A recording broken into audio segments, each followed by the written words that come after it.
My 40 daughter, 21, has cut me out of her life when she found out I had a baby garbage. The day after I graduated high school, my childhood sweetheart and I were married, and a year later my beautiful daughter Moira was born.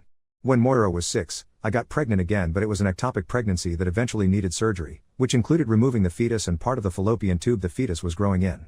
Moira didn't know I was pregnant at the time, only that mommy had been sick and needed to be in the hospital for a little while. 3 years later my husband left me and it was just Moira and me. We were always very close, so much so that Moira sometimes called me Lorelai because we were just like the Gilmore Girls, just not as much witty banter.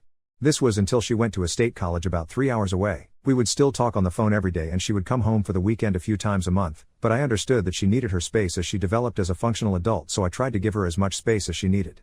Sometime early in her sophomore year she joined an evangelical Christian campus group and started dating Dirk, the president of the group. I'm not 100% sure which came first. This put a chill on our relationship as I go to church on Sundays at a community church that is rather liberal in its theology and generally have a live and let live attitude towards others. Too many of our calls or visits began to devolve into Moira preaching at me how I was living a sinful life and how I needed to find a man and remarry because being single was bad, and other stuff that I tried to work around to maintain the relationship as best that I could. That spring semester, the virus shut down her school, but instead of coming home, Moira moved in with a neighbor of Dirk's family, which was about 700 miles away.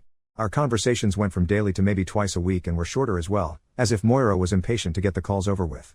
Our text messages were also almost exclusively one way, me sending her all the weird stuff I always did and her mostly just replying with one word or something like that. That summer, Moira told me she was dropping out of school and she and Dirk were engaged and they'd be building a life in Dirk's hometown.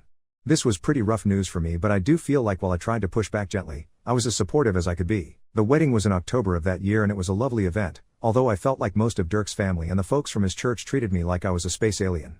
That was also the first time I had ever seen Dirk in person and spoken more than 5 words from him, and the majority of our conversation as the wedding was winding down was him encouraging me to switch to a better church for Moira's sake.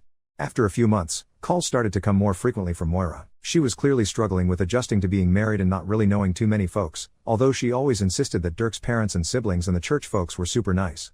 But she wasn't working and she wasn't in school, and I think she was going a little crazy with boredom. I was sad about this but also selfishly happy to hear from her so much, and our conversations skirted theology and I didn't offer her unwanted advice, but we kept the conversations mostly light.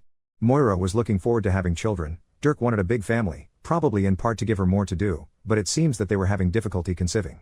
Moira told me that Dirk blamed Moira and refused to go to a doctor to check on his swimmers. It seems like his answer was to just have intimacy as often as possible, whether Moira was in the mood or not. Again, I tiptoed around the subject, and just tried to be supportive and only offered advice in areas that Moira specifically asked me for. I knew telling her what I really felt was only going to get her mad and it would be unhelpful. About 6 months ago Moira stopped complaining about how brutal it was to try and get pregnant, and even though she didn't say anything, I knew that meant that she was.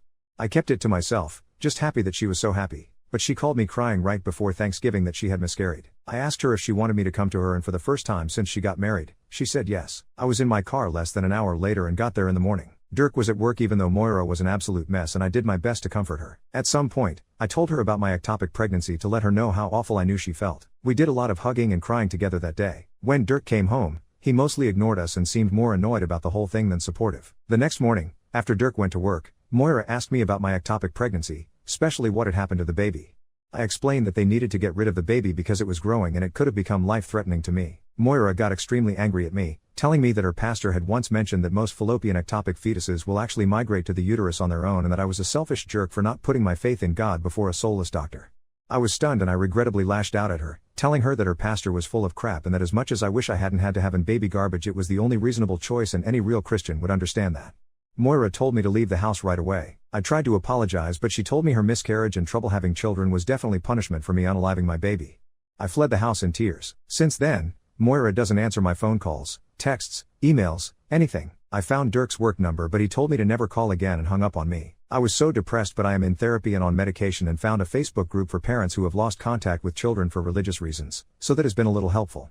But it's the worst thing I've ever dealt with. Some days I still feel like I don't have a will to live, but just thinking about my daughter gives me strength to go on, hoping that she'll let me back into her life.